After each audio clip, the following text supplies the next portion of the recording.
मित्रांनो, तुम्हाला तो दिवस आठवतोय का? जेव्हा तुम्ही सगळ्यात पहिल्यांदा 10वीचं पुस्तक हातात घेतलं होतं. सगळ्यात पहिल्यांदा हे ठरवलं होतं, की मला 10वीत 90च्या वरती टक्के मिळवायचे आहेत, 100% मिळवायचे आहेत, 95% मिळवायचे आहेत, जे काही असेल ते. त्या दिवशी तुम्ही किती मोटिव्हेटेड होता ना? मग आता काय झालंय? आता तुम्ही इतके डिमोटिव्हेटेड का आहात? आणि आता का असं वाटत नाहीये, की आपण अभ्यास करावा? खरं तर हे सगळ्यांसोबत होतं. एका काही महिन्यानंतर किंवा काही दिवसांनंतर ते जे काही पहिलं मोटिव्हेशन असतं ते निघून जातं.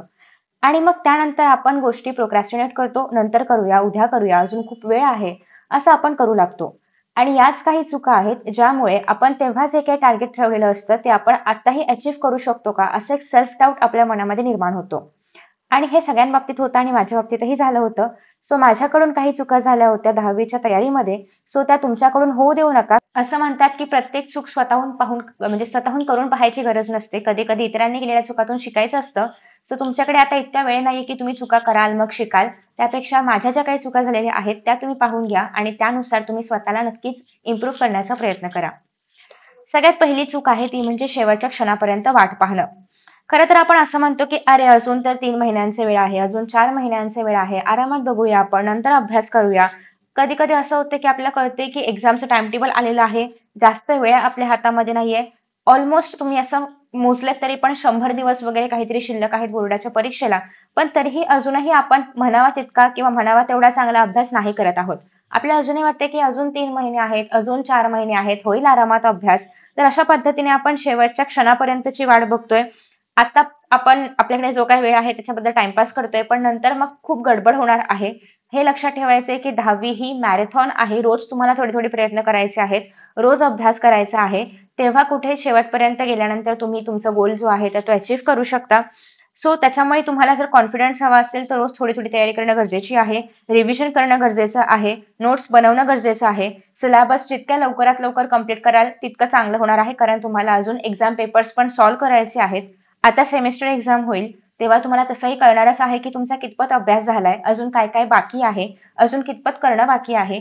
सो जेणेकरून याचा उपयोग किंवा हे जे काही तुम्हाला इथून आउटकम मिळेल, याचा उपयोग तुम्ही नक्कीच दिवाळीच्या सुट्टीमध्ये तो सिलेबस कव्हर करण्यासाठी करायचा आहे. रिव्हिजन महत्त्वाची म्हणजे करायची आहे. सो त्यामुळे शेवटच्या क्षणापर्यंत वाट न पाहता आत्तापासून सुरुवात करा अभ्यासाला, जेणेकरून तुम्ही तुमचे टार्गेट अचीव्ह करू शकता.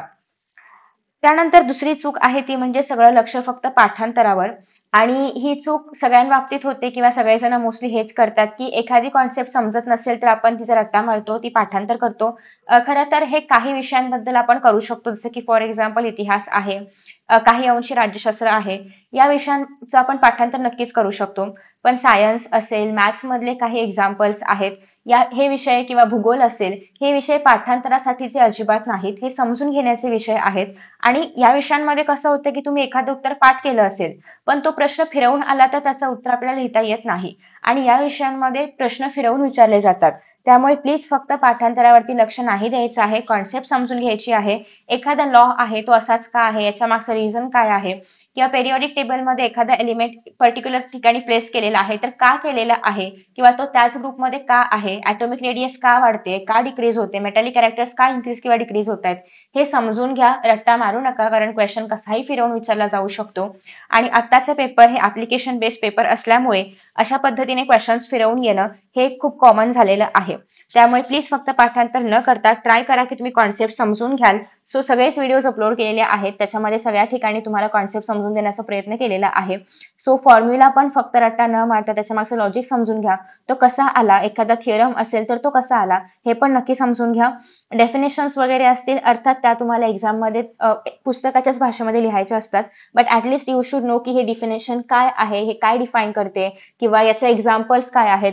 कधी-कधी काय होतं ना, की रिअल लाईफ एक्झाम्पल्स जर आपल्याला कळले, तर आपण ते चांगल्या पद्धतीने लक्षात ठेवू शकतो. सो तुमच्याकडे ChatGPT आहे, Perplexity आहे, Gemini आहे, खूप सारे AI टूल्स आहेत. त्यांचा वापर करा. त्यांना विचारा की या डेफिनेशन या कॉन्सेप्टचा रिअल लाईफमध्ये यूज काय आहे? सो दॅट ते कळल्यानंतर तुम्ही रिलेट करू शकता की ही कॉन्सेप्ट नेमकी काय आहे आणि मग लक्षात ठेवायला पण इझी पडेल. सो त्यामुळे पाठांतर फक्त न करता कॉन्सेप्ट समजून घेणं खूप जास्त महत्त्वाचं आहे. तरच तुम्ही उत्तर लिहू शकता. तिसरी चूक ही आहे ती म्हणजे वेळेचं नियोजन नीट न करणं. ही चूक सगळ्यात मोठी चूक आहे. म्हणजे आतापर्यंतच्या दोन्ही चुका सोडून द्या, पण ही चूक सगळ्यात महत्त्वाची आहे. याचं कारण असं आहे की तुम्हाला सगळ्यांना माहिती आहे टाइम टेबल आलेला आहे, वेळ किती आहे आपल्या हातामध्ये हे सुद्धा माहिती आहे. बट आपण तसं नियोजन करत नाही आहोत आणि मग असं होते की वेळच कमी पडतोय, अभ्यासच होत नाहीये, काहीच करता येत नाहीये वगैरे.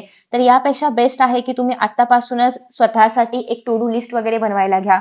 काय काय करायचं आहे, कितपत अभ्यास आज करायचा आहे, या वीकमध्ये केवढा सिलेबस झाला पाहिजे, या मंथमध्ये केवढा सिलेबस झाला पाहिजे, किती पेपर सॉल्व्ह करून झाले पाहिजेत, हे सगळं तुम्हाला माहिती असलं पाहिजे. सो दररोजचे छोटे छोटे गोल्स तुमच्याकडे असले पाहिजेत की आज काय करायचं आहे, किती चॅप्टर्स करायचे आहेत, किंवा आज असं असेल की रायटिंग स्किलचा एक टॉपिक करायचा आहे, किंवा मॅथ्स मधले हे एक्झाम्पल सॉल्व्ह करायचे आहेत. कारण जर तुम्ही रोज गोष्टी करत राहिलात ना तरच तुम्हाला कॉन्फिडन्स मिळणार आहे. अदरवाईज तुम्हाला नेहमी असंच वाटेल की मला काहीच येत नाही, मी काहीच सॉल्व्ह करू शकत नाही, अजून काहीच अभ्यास झाला नाही. सो असं जर वाटून द्यायचं नसेल तर सगळ्यात बेस्ट आहे ते म्हणजे रोज काहीतरी गोल्स डिफाईन करा, ते पूर्ण करायचे आहेत तुम्हाला. प्लीज स्वतःवरती थोडंसं कंट्रोल ठेवायचं आहे. हे सांगायचं आहे की जोपर्यंत हे गोल्स पूर्ण नाही होत, जोपर्यंत या सगळ्या गोष्टींसमोर टिक मार्क नाही लागत, एक लिस्ट बनवा किंवा काहीतरी अशा पद्धतीने टू डू लिस्ट वगैरे बनवा की जोपर्यंत या सगळ्या गोष्टींवरती टिक मार्क नाही लागत तोपर्यंत मी झोपणार नाही, किंवा जे काही तुमचे फोन असेल ते बघणार नाही, किंवा काय करणार नाही, हे तुम्ही स्वतःला सांगायचं आहे. ठीक आहे. सो आफ्टर दॅट नेक्स्ट आहे दॅट इज मोबाईलवरती वेळ वाया घालवणं. खरं तर ही चूक तुम्हाला माहिती आहे की तुमच्याकडून होते, तुम्हाला हे पण माहिती आहे की हे नाही करायचं आहे, बट तरीही तुम्ही ते करताय का? ऍक्च्युली रिझन असं आहे की आपण मोबाईल घेतो, आपण लेक्चर्स बघूया यासाठी, किंवा काही आन्सर सॉल्व्ह करायचा आहे त्यासाठी, किंवा नोट्ससाठी वगैरे असेल, पण ते खरंच त्यासाठी वापरला जातोय का? म्हणजे हा जो मोबाईल आहे तो तुमचा बेस्ट फ्रेंड आहे की टाइम किलर आहे? तसं पाहायचं म्हटलं तर तो दोघांपैकी काहीही बनू शकतो, डिपेंड्स अपॉन की तुम्ही किती वापरताय. सो जर तुम्ही mobile as a best friend वापरत असाल, म्हणजेच नोट्ससाठी वगैरे वापरत असाल तर बेस्ट आहे. बट जर तो तुमचा टाइम किलर बनतोय, जर तुम्ही इन्स्टावरती जास्त वेळ वाया घालवताय, वायटी शॉर्ट्सवरती वेळ वाया घालवताय, तर प्लीज ट्राय करा की तुम्ही त्या डिस्ट्रॅक्शन पासून दूर जा. मोबाईल तुम्ही नंतर पण चालवू शकता. एक्झाम द्या, चांगल्या मार्काने पास व्हा. तुम्हाला 10वी नंतर ना प्रचंड मोठी सुट्टी मिळते आणि तेव्हा असं होतं की कशाला मोबाईल बघायचे, कारण एवढ्या सुट्टीमध्ये ना तुम्ही मोबाईल बघून पण कंटाळता. एवढा मोठा वेळ तुमच्याकडे असणार आहे. सो आत्ताचा वेळ प्लीज वाया घालवू नका. तेव्हा आरामात छान पेपर गेल्यानंतर त्या खुशीमध्ये मोबाईल वापरा, आत्ता पश्चाताप करण्यापेक्षा. आय नो की हे सांगणं खूप सोपं आहे, पण मोबाईल हातातून सुटत नाही. पण सेल्फ कंट्रोल नावाची काहीतरी गोष्ट आहे. ट्राय करा की तुम्ही मोबाईलला काहीतरी झेन मोड लावा, टायमर लावा, पोमोडोरो टेक्निक्स लावा, किंवा काहीतरी एक स्लॉट फिक्स करा की या स्लॉटमध्येच फक्त मोबाईल बघणार, किंवा जे काही असेल ते. बट काही पण करून तुम्हाला यातून बाहेर पडायचं आहे. कारण लक्षात ठेवा की ही एक अशी गोष्ट आहे ज्याची सवय जर तुम्हाला आता आली तर ती परत सोडवणं पण खूप जास्त अवघड होऊन बसतं. त्याच्यामुळे प्लीज मोबाईलवरती वेळ वाया घालवू नका. ट्राय करा की मॅक्सिमम टाइम तुम्ही रीड कराल, बुक्स रीड कराल. कारण 10वीचं सगळं जे काही आहे तर ते बुक्समध्ये अवेलेबल आहे. टेक्स्ट बुक्स असतील, आपले डायजेस्ट असतील, या सगळ्यामध्ये सगळ्या गोष्टी अवेलेबल आहेत. सो मोबाईलच पाहिलं पाहिजे असं नाहीये. त्याच्यामुळे प्लीज ट्राय करा की तुम्ही जास्तीत जास्त वेळ टेक्स्ट बुक्समध्ये इन्व्हेस्ट कराल. आफ्टर दॅट नेक्स्ट आहे 5वी चूक, दॅट इज स्वतःवरती डाऊट घेणं. म्हणजे असं होतं की एखादा चॅप्टर आपण रीड करतो, क्वेश्चन्स पण आपण सॉल्व्ह करतो, पण तरीही आपल्याला असं वाटतच नाही की आपला अभ्यास झालाय किंवा आपल्याला ते येतं. सो हा सेल्फ डाऊट खूप महत्वाचा पॉईंट आहे. कारण याच्यामुळे असं होतं की एक्झाममध्ये हे आन्सर लिहिताना आपल्याला आन्सर नाही आठवत. असं होतं की हे आन्सर बरोबर आहे का, किंवा मी जे लिहिते ते बरोबर आहे का. सो त्यामुळे कॉन्फिडन्स बिल्ड करणं खूप जास्त गरजेचं आहे. कॉन्फिडन्स कमी असेल तर टेन्शन वाढणार. त्यामुळे रोजच्या रोज तुम्हाला अभ्यास करायचा आहे. सिलेबस कंप्लीट झाला तर कॉन्फिडन्स आपोआपच बूस्ट होईल. कॉन्फिडन्स बूस्ट करण्यासाठी सगळ्यात महत्त्वाची गोष्ट आहे ती म्हणजे पेपर सॉल्व्हिंग. जेवढे जास्त पेपर्स तुम्ही सॉल्व्ह कराल तेवढं जास्त तुम्हाला रायटिंगची प्रॅक्टिस होईल, तेवढा जास्त कॉन्फिडन्स बिल्ड होईल, तेवढं तुम्हाला कळेल की अजून मला काय येतं किंवा काय येत नाही, आणि ते जर नसेल येत त्याच्यावरती वर्क करणं इझी होतं. सो त्यामुळे बेस्ट आहे ते म्हणजे पेपर सॉल्व्ह करणं, सिलेबस लवकरात लवकर कंप्लीट करणं.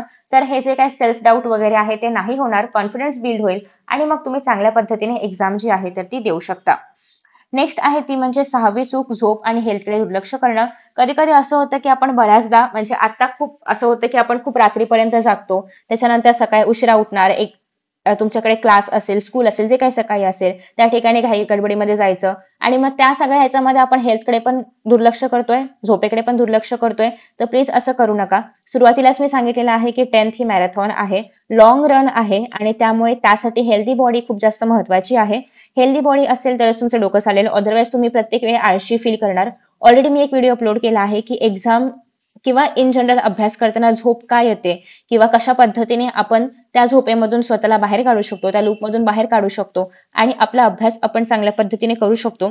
सो त्या टिप्स नक्कीच तुम्हाला युजफुल ठरतील. सो तो व्हिडिओ पण नक्की पहा, जो तुम्हाला याच्यानंतर सजेशन्समध्ये येईलच. तो पण नक्की ट्राय करू शकता. सो कधी-कधी असं होतं की काही लोकांना रात्री उशिरापर्यंत जागून अभ्यास करायची सवय असते, काहींना लवकर उठून करायची सवय असते. सो ते जे काही तुमचा वेळ असेल तो फिक्स स्लॉट ठेवा आणि त्याच्या आसपास तुमचं स्लीप शेड्यूल तुम्हाला फिक्स करायचं आहे, जेणेकरून ॲटलीस्ट 7 तास तरी तुम्ही झोप घ्याल.